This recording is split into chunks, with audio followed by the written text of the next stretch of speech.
We can't afford you anymore. Maybe your rich brother can." Those were the last words my mother said to me before she and my father drove away from the circular driveway of Uncle Richard's estate in Greenwich, Connecticut, leaving me standing there at 13 years old with 2 suitcases and a backpack containing everything I owned. I watched their Honda disappear through the iron gates, and I remember thinking that they didn't even look back, not once, and the finality of that moment settled into my bones like winter cold. I turned to face the mansion behind me, this enormous colonial revival house with its white columns and perfectly manicured lawns that seemed to stretch forever. And I felt so small standing there in my Target jeans and worn sneakers, completely out of place in this world of wealth I'd only glimpsed during awkward holiday visits over the years. The front door opened and Uncle Richard emerged, tall and imposing in his business suit, even though it was a Saturday afternoon, his silver hair perfectly styled, his expression neutral in a way that made it impossible to know what he was thinking. "Emma," he said, not unkindly but not warmly either, the way you might greet a delivery person or a distant acquaintance. "Let's get you settled." He didn't hug me, didn't ask if I was okay, didn't acknowledge that my parents had just abandoned me like unwanted furniture. A housekeeper I'd later come to know as Maria appeared and took my suitcases, offering me a small, sympathetic smile that was the first genuine kindness I'd received all day. Uncle Richard led me through the house, past rooms filled with antique furniture and crystal chandeliers and oil paintings that probably cost more than my parents' annual salary, and I felt like I was walking through a museum where I wasn't supposed to touch anything. "You'll stay in the East Wing," he said as we climbed a curved staircase with an ornate banister. "Your cousin Victoria is in the West Wing. She's 16, doing well at Exeter Academy. You'll be attending Riverside Preparatory starting Monday." He delivered this information like a business briefing, efficient and detached. "I want to be clear about the arrangement, Emma. Your parents asked me to take you in, and I've agreed because family is family. You'll have food, shelter, education, everything you need. But I run a company, I have responsibilities, and I expect you to be respectful and unobtrusive." Unobtrusive. That word landed like a punch. He was telling me to be invisible, to be grateful for the charity, to remember my place. We reached a bedroom that was bigger than the living room in my old house, decorated in tasteful beiges and creams, impersonal as a hotel.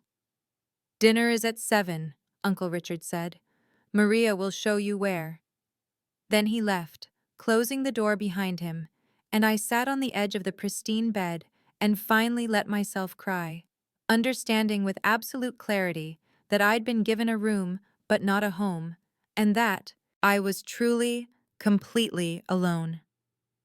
That first dinner at 7 o'clock set the pattern for the next 3 years of my life, and I can still remember walking down the grand staircase in my best outfit, which was a plain sweater and khaki pants that suddenly looked shabby in these surroundings, following the sounds of conversation to a dining room, with a table that could seat 20 people, but held only 3 place settings clustered at one end. Uncle Richard sat at the head of the table reading something on his phone, and Victoria occupied the seat to his right, her blonde hair perfectly styled, wearing what I'd later learn was a designer dress. And she looked up at me with an expression I couldn't quite read, but that made my stomach tighten with anxiety. "You must be the charity case," Victoria said, her voice sweet, but her eyes cold. "I'm Victoria. I'd say welcome to the family. But let's be honest about what this is." Uncle Richard glanced up briefly. "Victoria, be civil. Emma, sit there." He gestured to a seat several places down from them, not beside Victoria but separate, apart, and that physical distance became a metaphor for everything that followed. Maria served dinner, giving my shoulder a gentle squeeze as she placed the plate before me, and the meal passed in near silence, except for Uncle Richard asking Victoria about her classes at Exeter, her friends, her riding lessons, the college preparatory course she was taking, and he never once asked me anything, never acknowledged I was there except to say, "Pass the salt," once, and I felt like a ghost haunting my own life. The next morning I started at Riverside Preparatory, where the other students arrived in luxury cars and carried designer bags and spoke a language of privilege I didn't understand. References to summer homes in Nantucket and skiing in Aspen and benefits at the Met. And I sat alone at lunch that first day, and most days after. The scholarship kid with the wrong clothes and wrong background. And when Victoria saw me in the hallways, she looked right through me as if I didn't exist. At home, I learned the unspoken rules quickly. Stay in my room, don't interrupt Uncle Richard's work calls that echoed through the house at all hours. Don't touch Victoria's things, or sit in her favorite spots, or presume any kind of equality. My 14th birthday came in November, 3 months after I'd arrived, and I woke up hoping that maybe someone would remember, that maybe this would be the day I'd feel like I belonged. But Uncle Richard left for work before I came down for breakfast, and Victoria was at a friend's house, and when I mentioned to Maria that it was my birthday, she looked stricken and disappeared, returning with a cupcake she'd made from scratch with a single candle. That same year in February, Victoria's 17th birthday became a 3-day event with a party that filled the house with 100 guests, a designer dress that cost more than my entire wardrobe, and a white BMW with an enormous red bow parked in the circular driveway, and Uncle Richard gave a toast about how proud he was of his daughter, his voice full of warmth I'd never heard directed at me. I watched from the stairs, not invited to the party in my own home, and something hardened in me that night, a determination forming like steel in a forge, and I found myself walking to Uncle Richard's library afterward, that room lined floor to ceiling with books he probably never read, and I started pulling volumes on business, economics, investing, and I began to read with the hunger of someone who understood that knowledge was the only inheritance I'd ever receive. By the time I turned 16, I'd learned to measure my worth not by Uncle Richard's indifference, but by the numbers in my grade reports, the straight A's that accumulated like armor against the casual cruelty of my daily life. And I watched as Victoria coasted through Exeter Academy with C's and B's, that Uncle Richard celebrated as if they were achievements, while my perfect grades earned nothing more than a distracted, "That's fine, Emma," when report cards arrived. Junior year, I started working at a local bookstore on weekends, partly because I wanted my own money, and partly because I couldn't bear to spend every Saturday in that mansion watching Victoria sleep until noon, and then shop with Uncle Richard's credit card. And when I mentioned my job at dinner one night, Uncle Richard nodded approvingly and said, "Good, it's appropriate for you to learn the value of work." The implication hanging heavy in the air that Victoria didn't need to learn such lessons, that her value was inherent while mine had to be earned. I saved every dollar I made, hiding the money in an old shoebox in my closet, planning for an escape I couldn't yet fully envision, but knew I desperately needed. And I added a second job tutoring classmates in math and science, which meant I was barely home except to sleep, a situation that seemed to suit everyone perfectly. The spring of my senior year, Victoria turned 17 and Uncle Richard threw her another extravagant party, this one with a live band and catering and 200 guests. And the centerpiece was that white BMW with the enormous red bow, and I watched from my bedroom window as Victoria squealed and jumped, and Uncle Richard beamed with paternal pride, his arm around her shoulders, and 3 months later, when I turned 17, he handed me a $50 gift card to Target at breakfast, not even wrapped, and said, "Happy birthday, Emma," before returning to his newspaper. I applied to colleges in secret, spending my lunch periods in the school counseling office, writing essays about overcoming adversity that I couldn't quite bring myself to make too specific, and I applied for every scholarship I could find, knowing that Uncle Richard would never pay for an expensive school for me, and I remember him mentioning casually one evening that the state university had a fine program and would be a good fit for someone in my position. When the acceptance letter from Columbia arrived in April with a full academic scholarship, I held it in my hands and felt something shift inside me, a validation that had nothing to do with Uncle Richard's approval, and I showed it to Maria first, who cried and hugged me and said, "I always knew you were special." And when I told Uncle Richard that evening, he looked up from his phone and said, "Columbia? Well, that's unexpected. Congratulations." his tone suggesting surprise that I'd aimed so high and perhaps mild discomfort that I'd succeeded. And 2 days later, when Victoria's acceptance to Yale arrived, purchased with a building donation he'd mentioned making, he opened champagne and called everyone he knew, his voice ringing through the house with pride that had never once been directed at me. Graduation came in June, and my parents didn't attend, didn't even send a card. And Uncle Richard came to the ceremony but left immediately after, missing the reception where I stood alone while other families took photos and celebrated. And that night I packed my awards and my acceptance letter and my small collection of belongings, and I realized that in 4 years of living in that mansion I had accumulated almost nothing. No photos on the walls, no sense of permanence, nothing to suggest I'd ever really lived there at all. And I understood that I'd been in survival mode so long I'd forgotten what it felt like to actually live.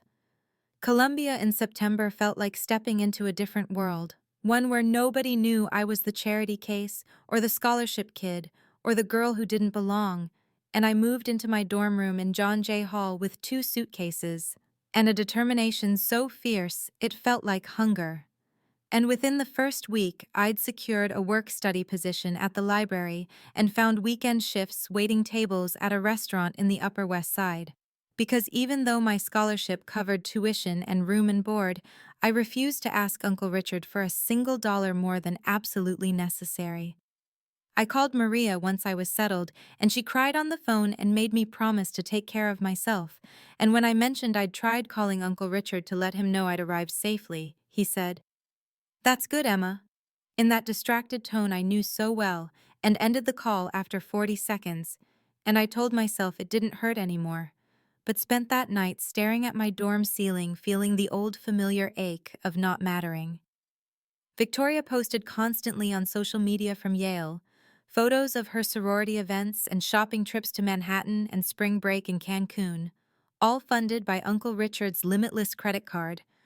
While I worked 30 hours a week on top of my course load and spent my spring break picking up extra shifts at the restaurant, and I studied economics and computer science, with the intensity of someone who understood that education was the only ladder out of dependence.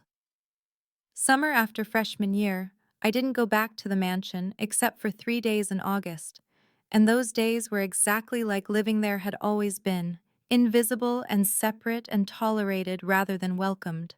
And Uncle Richard asked me nothing about Columbia, nothing about my plans, though he spent an hour at dinner talking about Victoria's internship at a friend's hedge fund that she'd gotten through family connections and apparently spent most of her time on social media.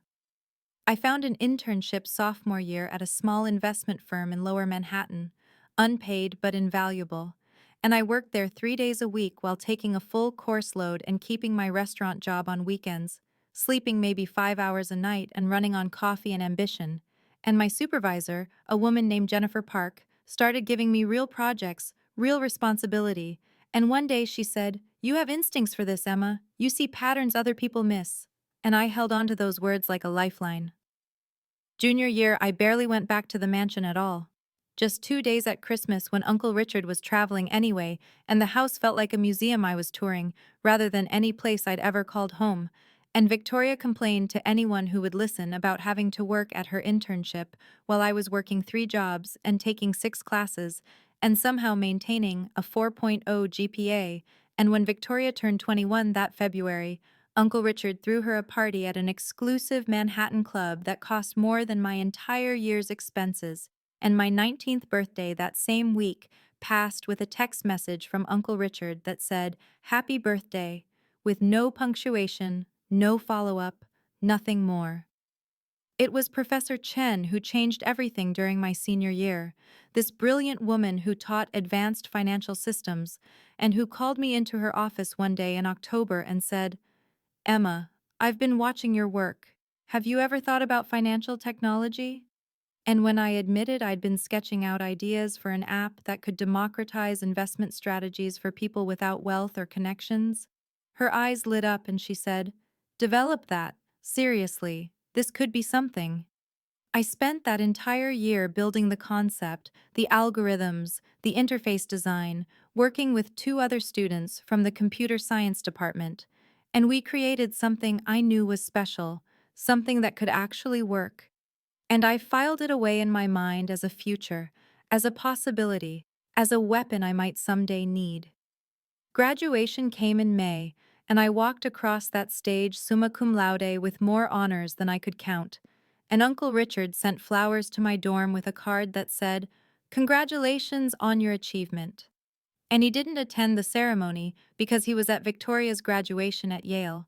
And I stood with Maria, who had taken a bus up from Connecticut because I'd sent her a ticket, and she was the only person in the world who came to watch me graduate. And when they called my name and announced my honors, she cheered so loudly that people turned to look. And I realized that blood doesn't make family, presence does. And Maria had been more family to me in 5 years than Uncle Richard had ever been. I moved to San Francisco that August with everything I owned, fitting in the back of my used Honda Civic, and I started work at TechFlow Solutions, a fintech startup in Soma, with exposed brick walls and standing desks, and a culture that rewarded results over pedigree. And for the first time in my life, I was in a place where nobody knew about Uncle Richard, or the mansion, or the fact that I'd spent 5 years being tolerated, rather than loved. I called Uncle Richard once to let him know I'd arrived safely, and he said, "San Francisco, that's good. Lots of opportunity there," in that same distracted tone. And when I asked about him, he mentioned something vague about market conditions being challenging before ending the call after 2 minutes, and I sent him a holiday card that December and received one back with his signature and nothing else, no personal note, no acknowledgement of the fact that I'd graduated from Columbia with highest honors and was building a career 3,000 miles away from him. Victoria's social media showed her struggling through a series of jobs that Uncle Richard's connections had secured for her, assistant positions at galleries and marketing firms that she quit after a few months, and I watched from my studio apartment in the Mission as she posted photos from the mansion, from trips to Europe, from brunches that cost more than my weekly grocery budget, all funded by the trust fund Uncle Richard had established for her. And I remembered that there was no trust fund for me, that everything I had I was earning with 18-hour days and a determination that felt like it was carved into my bones. TechFlow promoted me to senior analyst after 8 months when I identified a pattern in user data that led to a complete platform redesign, and then to director of analytics at 18 months, and then to VP of product development when I was 24. And my salary climbed from 60,000 to 80,000 to 130,000, and I was saving everything I could, living modestly, planning for something I couldn't yet fully articulate, but knew was coming. I'd started developing my own fintech application on nights and weekends, using everything I'd learned from Professor Chen and from my work at TechFlow, creating algorithms that could help ordinary people make sophisticated investment decisions without needing wealth or access to expensive financial advisors. And I brought in 2 former Columbia classmates as co-founders, and we called it Meridian Financial Solutions. And by the time I turned 25, we had a working prototype and interest from 3 venture capital firms. The first time I saw an article about Richard Industries struggling was in the Wall Street Journal in October of that year, just a brief mention that the manufacturing company was losing contracts to overseas competitors and facing pressure from changing market conditions. And I felt something twist in my chest. Not quite sympathy, but not quite satisfaction either. Something more complicated that I didn't want to examine too closely. And when Uncle Richard called that Christmas, his voice sounded tired in a way I'd never heard before, and he mentioned that business was challenging, that he was working to modernize operations, and I almost offered to help before remembering that he'd never once asked me about my work, never once shown interest in what I was building, and I let the moment pass. Meridian Financial Solutions launched officially in March when I was 25, and within 6 months we had 50,000 users, then 100,000, then 500,000, people without wealth or connections who were suddenly able to invest intelligently because of the algorithms I'd created, and TechCrunch ran a feature about us calling it the democratization of financial strategy. And I stayed carefully out of the spotlight, letting my co-founders handle media while I focused on growth and product development. And when we secured Series A funding in October, $12 million from Sequoia Capital, at a valuation of $60 million, I felt something shift inside me, the realization that I was no longer the girl who had to work 3 jobs to survive.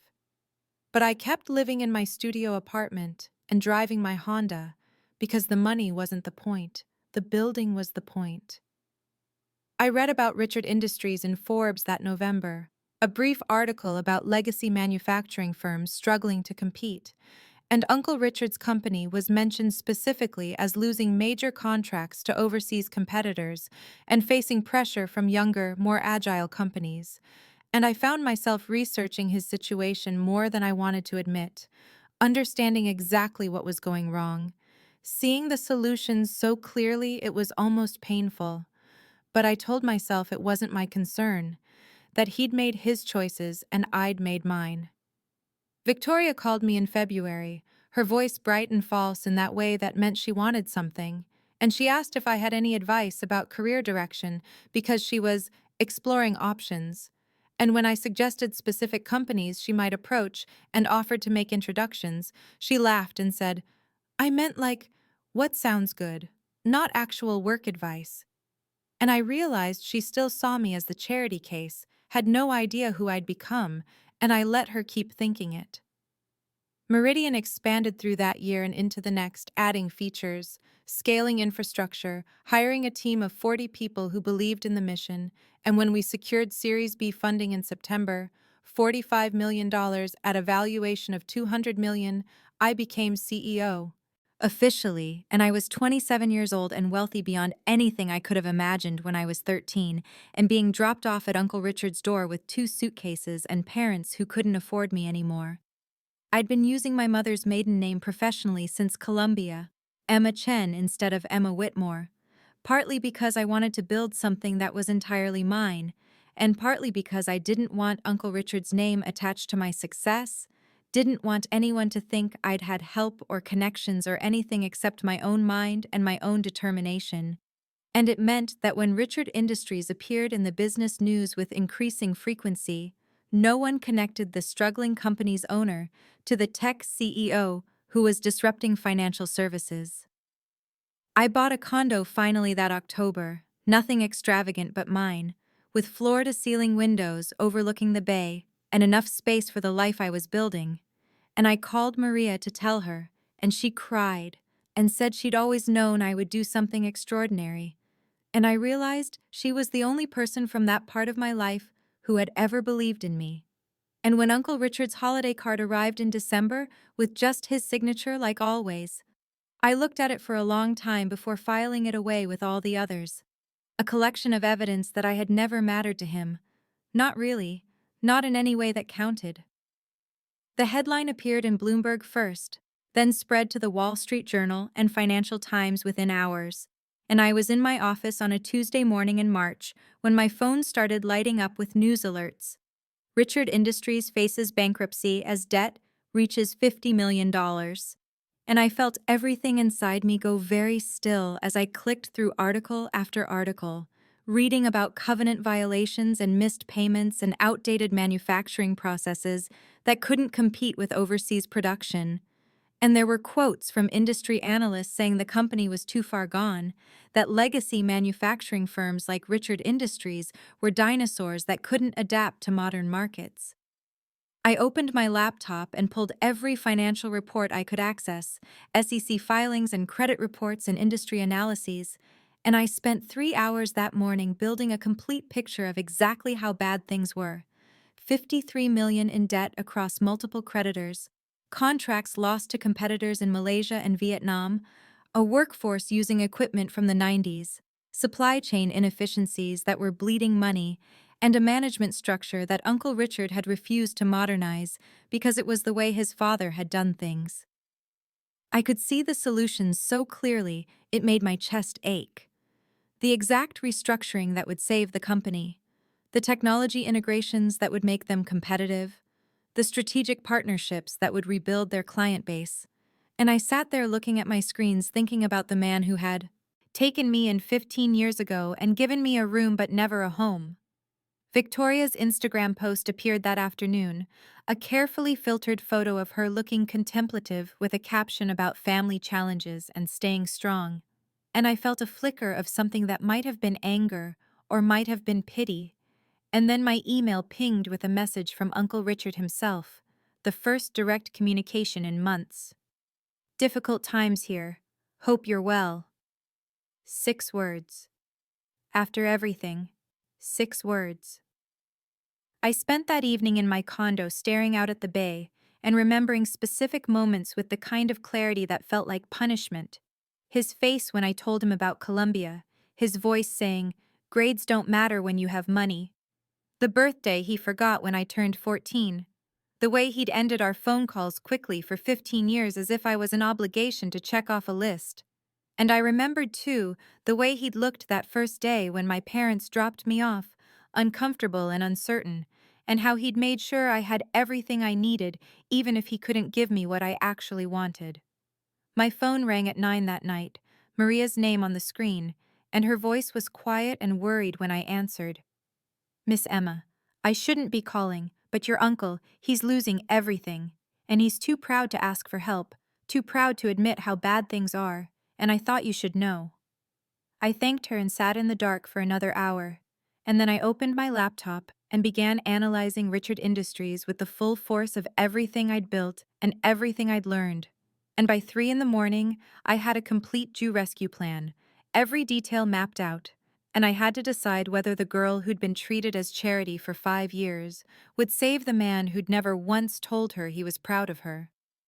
I had my assistant contact Richard Industries' executive offices on Thursday morning, a formal inquiry from Meridian Financial Solutions expressing interest in discussing potential strategic partnership opportunities, and by Friday afternoon, we had a meeting scheduled for the following Tuesday at 10 in the morning at their headquarters in Boston, and Uncle Richard's assistant confirmed that Mr. Whitmore and the board of directors would be available for the presentation.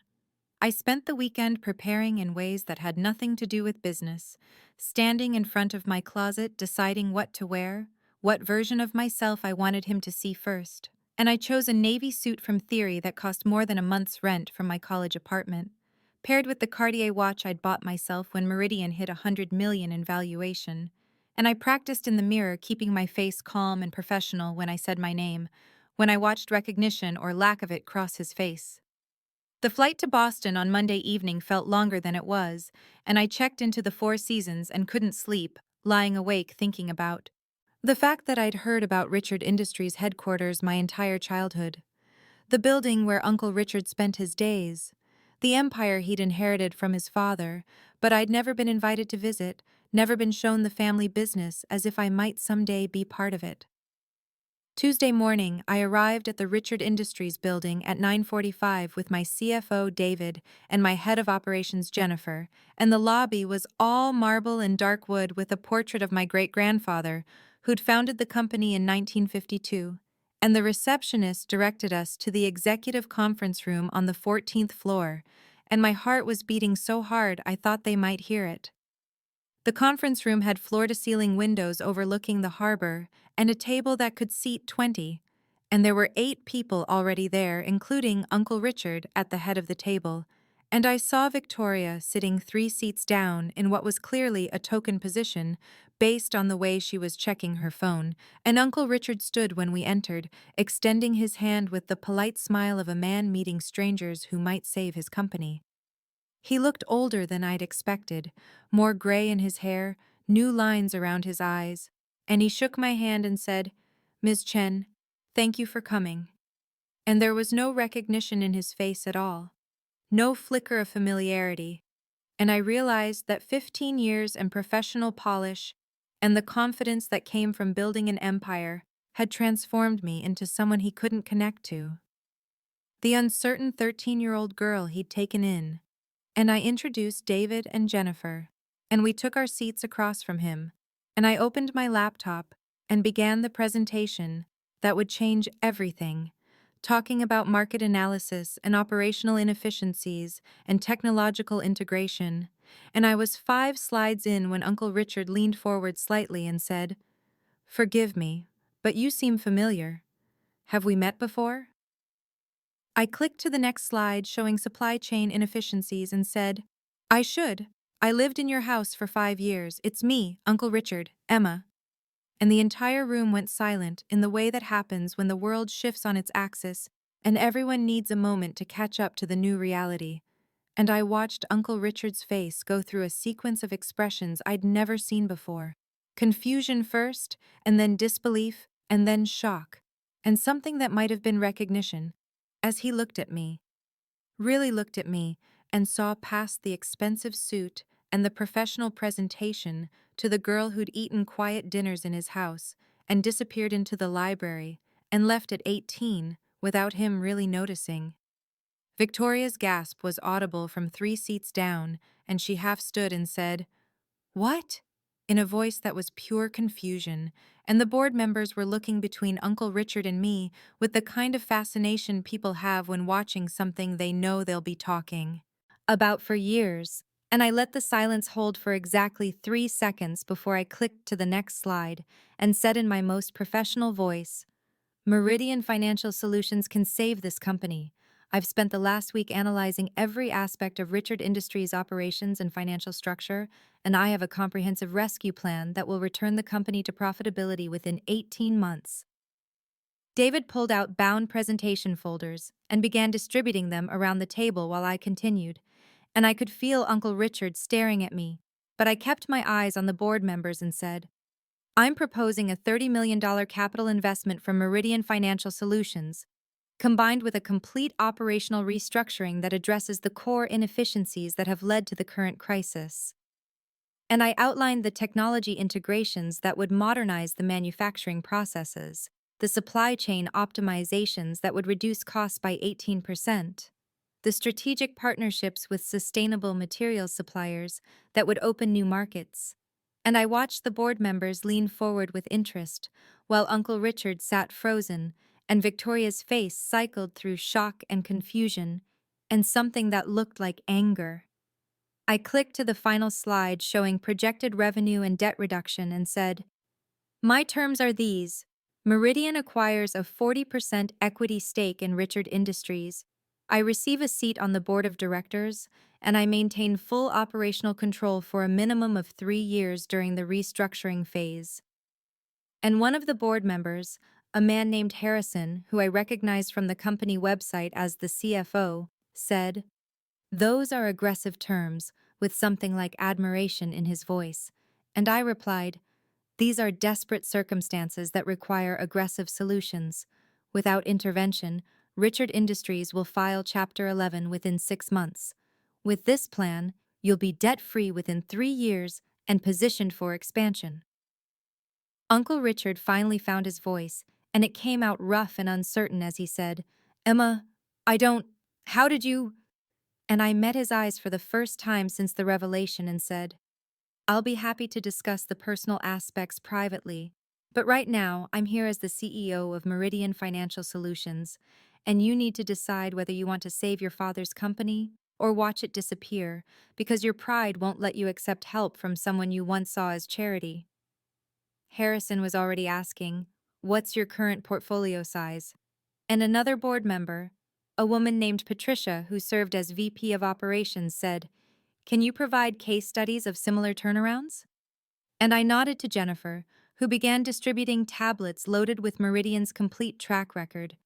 3 successful company restructurings in the last 18 months, including a textile manufacturer in North Carolina that had been 8 months from bankruptcy and was now profitable with a 12% year-over-year growth rate.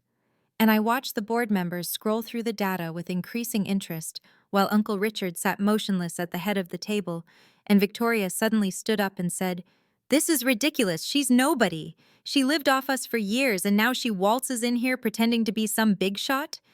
And the room temperature seemed to drop several degrees as every board member turned to look at her and then at me. And I felt something settle into place inside me, a calm that came from 15 years of preparation for exactly this moment. And I said in a voice that was quiet but clear, I lived in your house, Victoria. I never lived off you. Everything I am, I built myself. and I reached into my briefcase and pulled out a folder I'd prepared, knowing this moment would come. And I slid copies across the table, showing my full scholarship documentation from Columbia.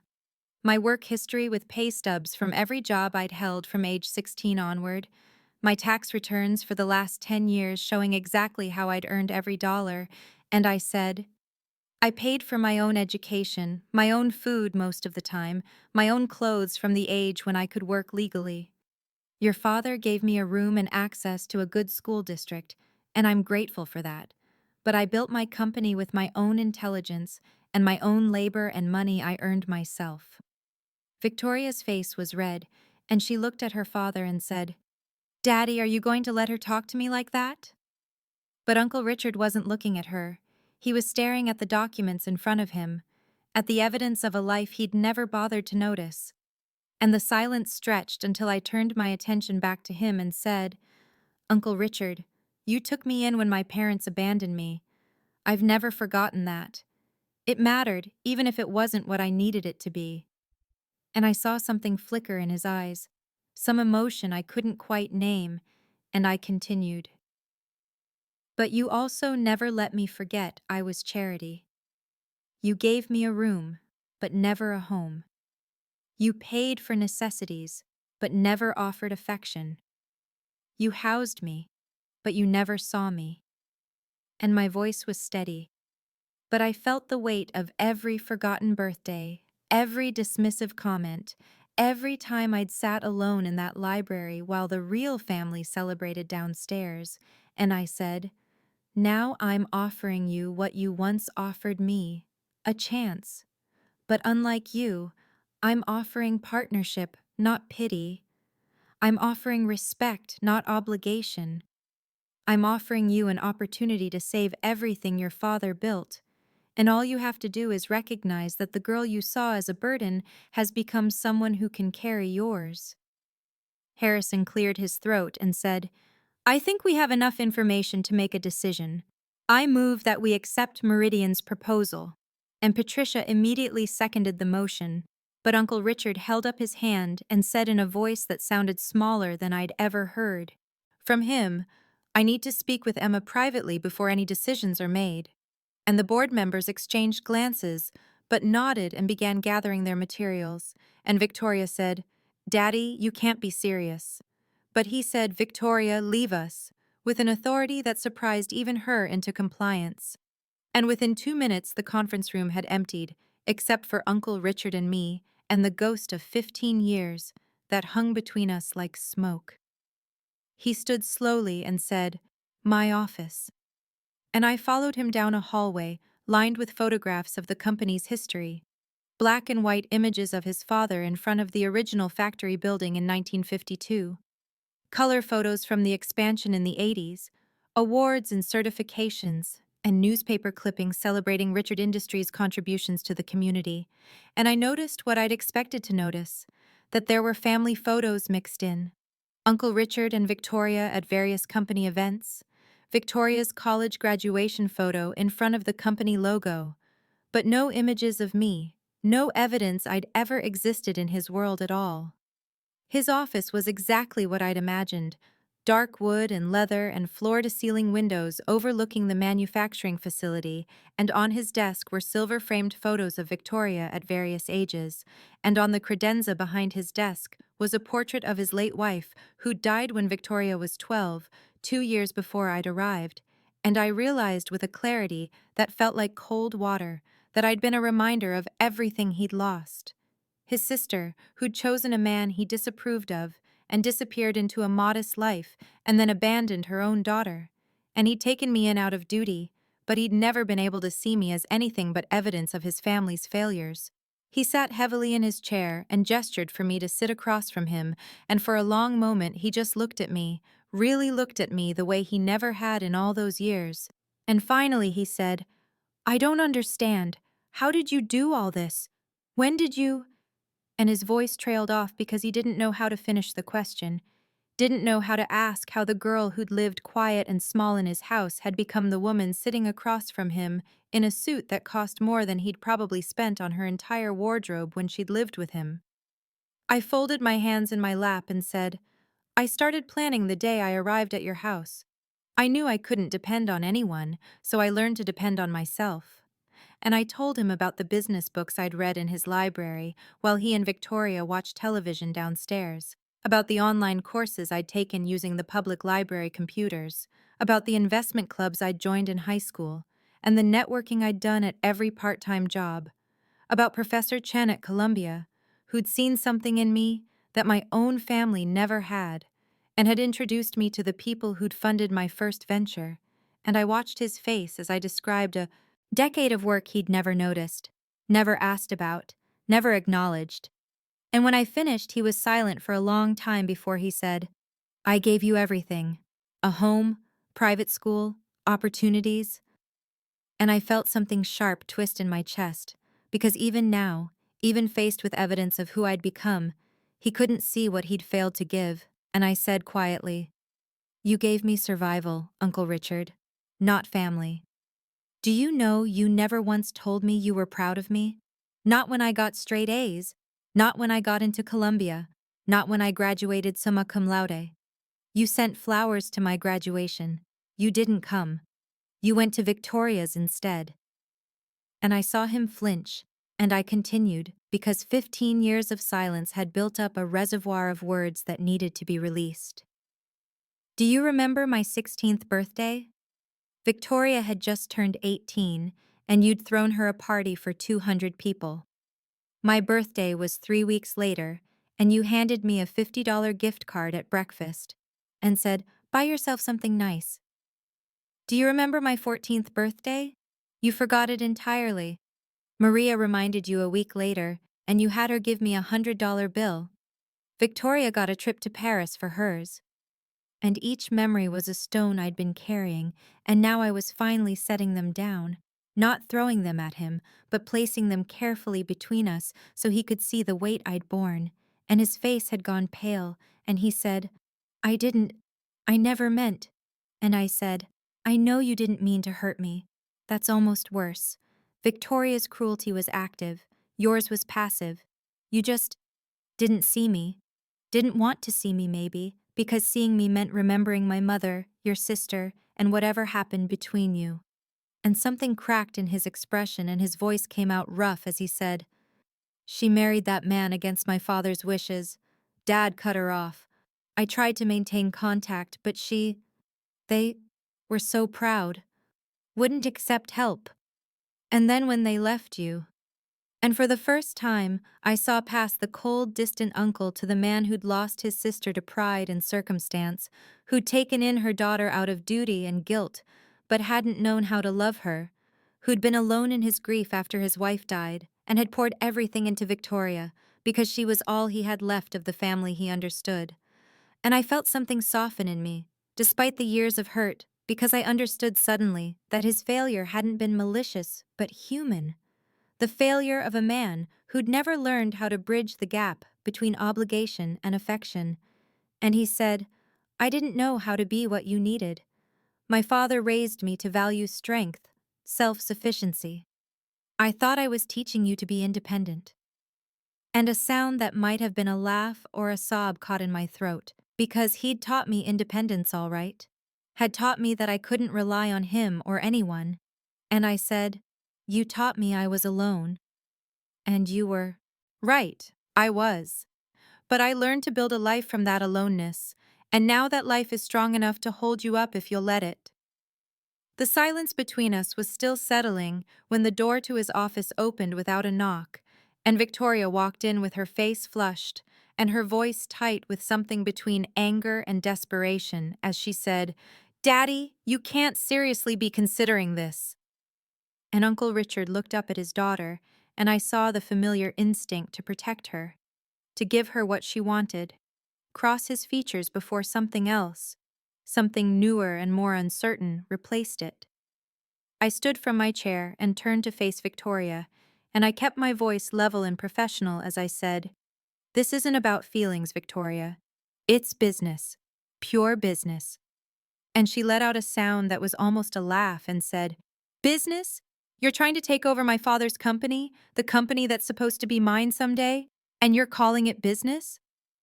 And I felt the old familiar ache of being dismissed by her, of being made small. But I was no longer the 13-year-old girl who'd absorbed her cruelty in silence. And I said, I'm offering to save your father's company. The company that will be nothing if someone doesn't intervene in the next 60 days. And I turned back to Uncle Richard, who was watching both of us with an expression I'd never seen on him before, something like pain mixed with recognition, and I said, Uncle Richard, you have a choice to make. You can refuse my help. You can let pride or discomfort, or whatever you're feeling right now, dictate your decision. And you can file for bankruptcy and lose everything your father built, everything you've spent your life maintaining. You'll lose this building, the factory, the 247 jobs that still exist, the Richard family name as a manufacturing leader. And I let each consequence land before continuing. Or you can accept that the girl you saw as a burden, the girl you took in because you had to, but never really wanted, is now your only lifeline. And you can let me save this company the same way I saved myself. Victoria's voice rose as she said, She's manipulating you. Can't you see that? She's always been jealous of us, of what we have, and now she's using your vulnerability to insert herself where she doesn't belong. And she started listing things, old grievances from 15 years ago, saying I'd been sullen and ungrateful and difficult, saying I'd never tried to be part of the family, saying I'd kept myself separate, and now I was pretending I'd been excluded. And I listened to her rewrite history to make herself feel better about how she'd treated me, and I felt something settle into a deep calm inside me, because her words couldn't touch me anymore, couldn't make me doubt myself. And when she finally ran out of steam, I said quietly, I'm not here for revenge, Victoria. I'm not here to hurt you or your father. I'm here because despite everything, despite years of being treated like I didn't belong, you're still family, and I don't want to watch this company destroy you both if I can prevent it. And Uncle Richard stood up slowly from behind his desk and said in a voice that sounded exhausted, What exactly happens if I say yes? Walk me through it. And I recognized the shift in his question, the movement from if to when, and I pulled out my tablet and brought up the detailed restructuring plan I'd spent 3 weeks developing, and I said, The outdated manufacturing divisions close within 6 months. We retool the main facility for precision component production serving the aerospace and medical device industries. We implement the new inventory management system Meridian developed that will cut waste by 30%. We retrain 70% of the current workforce for the new production processes and offer separation packages for those who don't transition. We bring in new leadership for operations and sales, and we rebuild the client base starting with the contacts I've already established. And I showed him the projections, conservative estimates, showing profitability within 18 months and full debt clearance within 3 years.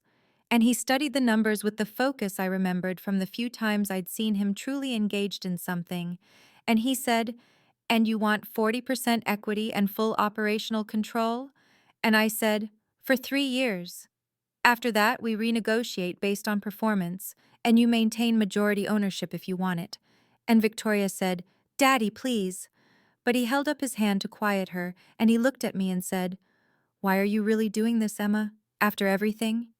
And I met his eyes and said, Because you gave me a chance when no one else would, even if it wasn't the chance I needed, and because I'm in a position to return that favor, and because 15 years ago I was powerless but now I'm not, and I get to choose what kind of person I am with that power. Uncle Richard looked at me for what felt like a full minute, while Victoria stood rigid near the door, and the afternoon light coming through his office windows made the dust motes visible in the air between us.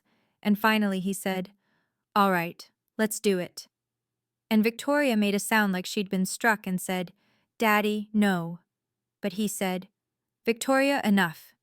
This is the right decision for the company, for our employees, for everything my father built. And I felt something unlock in my chest that I hadn't known was still closed. Not triumph exactly, but a kind of vindication that was quieter and deeper than I'd expected.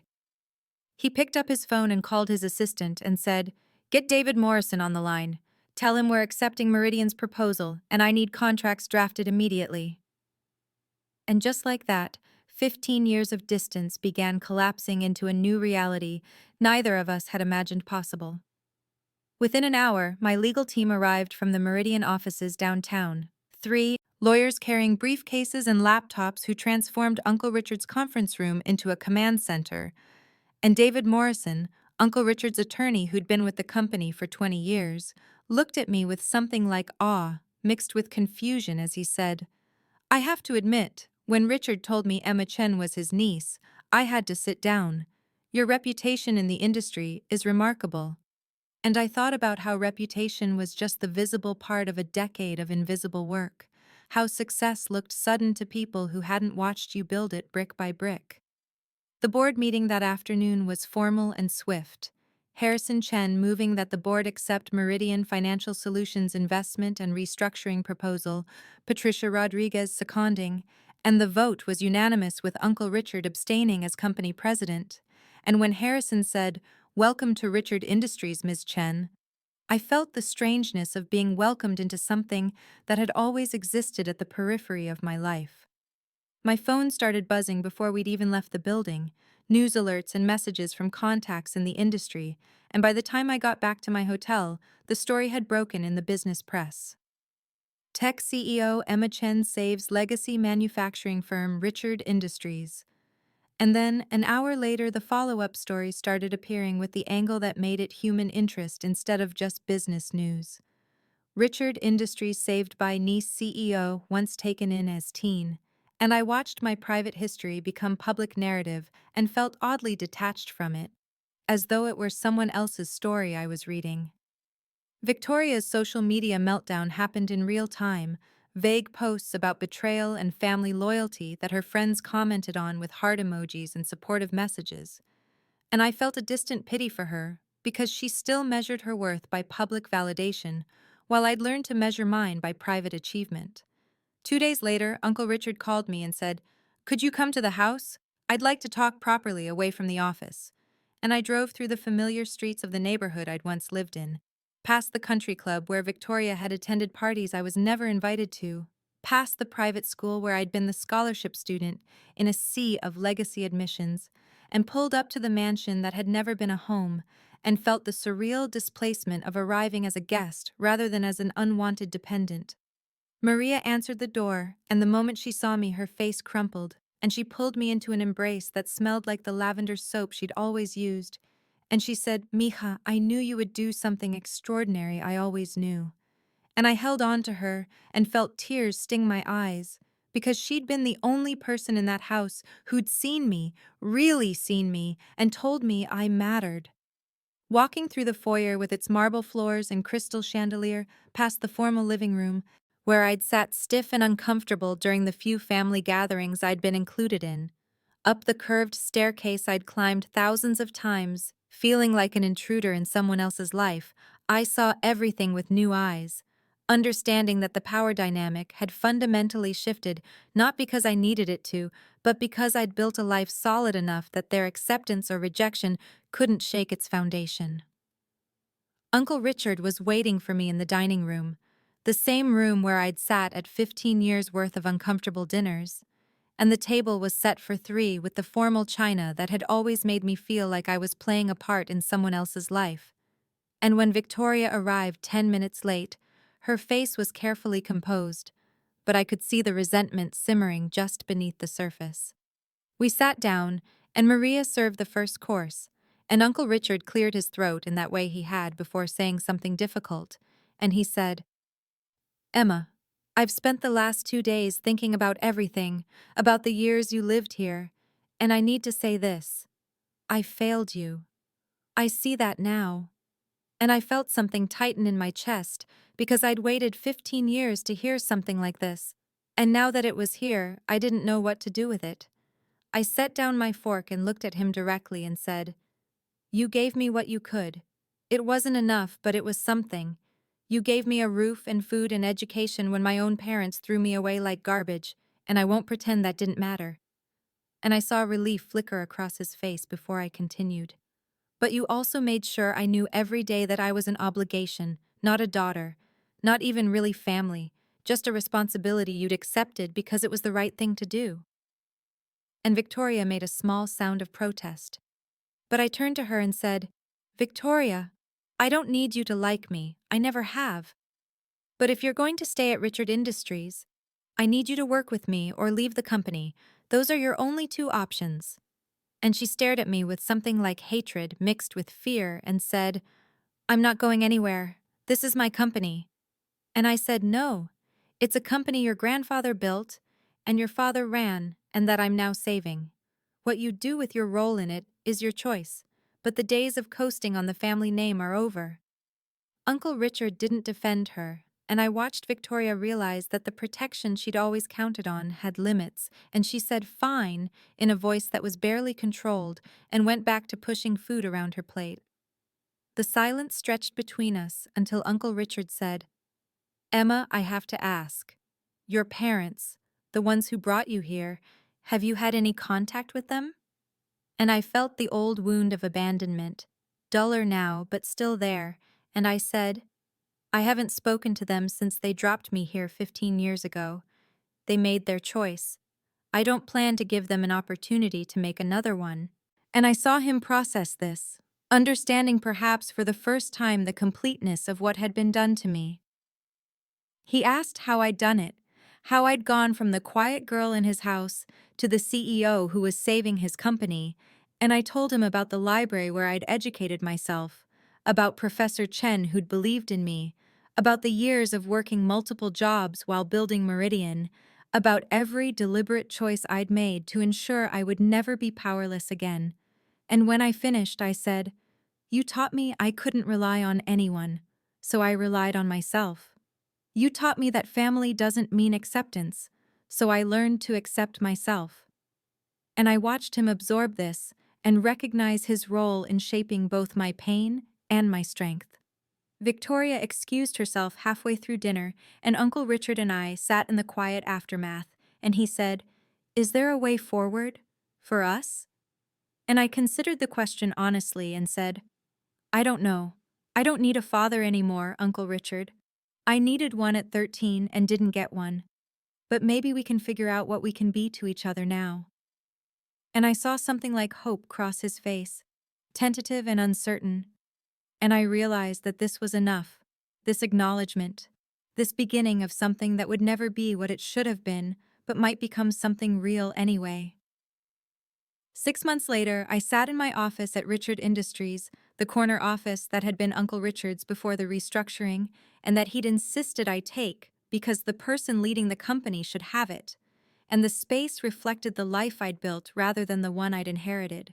Photos of my Meridian team at our Series C announcement, the framed Business Insider cover with my face and the headline, "The Quiet Disruptor," my Columbia diploma that represented every scholarship application and sleepless night, and one photograph that Maria had given me of myself at 14 in the mansion library, skinny and serious with a stack of books, which I kept as a reminder of where I'd started. Uncle Richard stopped by that morning without warning, knocking on the door frame in a way that was still awkward but genuine, and he said, "Do you have a minute?" And I gestured to the chair across from my desk and watched him settle into it with the careful movements of someone still learning a new dynamic. We talked about the third quarter numbers, about the new tech integration in the manufacturing process that had increased efficiency by 32%, about the 3 major contracts we'd secured that week, and he asked my opinion on a potential acquisition and actually listened when I explained why the timing wasn't right. And I realized this was what respect looked like, this asking and listening and treating my expertise as valuable rather than dismissible. Victoria had been slowly, grudgingly learning actual work, showing up to meetings prepared, asking questions that suggested she was finally reading the reports, instead of skimming them, and while we would never be close, there was a professional détente that was more than I'd expected, and possibly more than she'd thought herself capable of. I caught Uncle Richard watching me during the board meeting that afternoon, and there was something in his expression that might have been pride mixed with regret. The recognition that the girl he'd underestimated had become the woman who'd saved everything his father had built, and I felt a quiet satisfaction that had nothing to do with revenge, and everything to do with the simple truth that I had proven my worth not to him, but to myself. After the meeting, I walked through the building that hummed with productive energy, past employees who nodded and smiled, and sometimes stopped to thank me for saving their jobs. And I thought about the journey from that 13-year-old girl being dropped off like unwanted luggage to this moment of having built something that mattered. I no longer needed Uncle Richard's approval, I realized, and that freedom was more valuable than any inheritance or family connection could have been. When I left the office that evening, the sun was setting over the city, and I called Maria to schedule dinner, just the two of us, because she was the family I'd chosen and who had chosen me back. And as I walked to my car, I thought about how I'd come to Uncle Richard's door with nothing but a garbage bag of clothes and a heart full of abandonment. And I'd returned 15 years later with everything I'd built myself. Not to prove myself to him, but to prove myself to me. And that was the sweetest success of all. The knowledge that worth isn't given by family or circumstance, but built deliberately by the choices we make when we decide we matter regardless of who tells us we don't.